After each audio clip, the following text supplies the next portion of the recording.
Bercerai dari komedian Sule, Natalie Holzer kembali menyindir anak-anak sambungnya terkait Atzam Adriansyah Sutisna.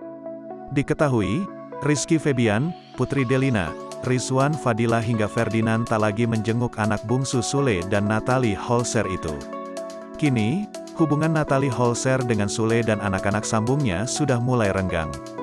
Bahkan, Natalie Holzer pun kini sudah tak menjalin komunikasi lagi dengan Sule dan anak-anak sambungnya. Meski begitu, Natalie Holzer tak mempermasalahkan perihal mereka yang sudah meng-unfollow dirinya. Selain itu, Natalie Holzer juga menyinggung perihal perkataan anak-anak sambungnya yang mengaku rindu dan sayang Atzam. Menurut Natalie Holzer, seharusnya mereka menemui Atzam, minimal melakukan video call dengan Atzam. Namun, kenyataannya berbanding terbalik.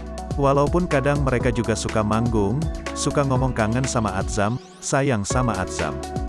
Kalau kangen, kalau sayang, ketemu dong harusnya kan gitu, video call lah minimal, jelasnya.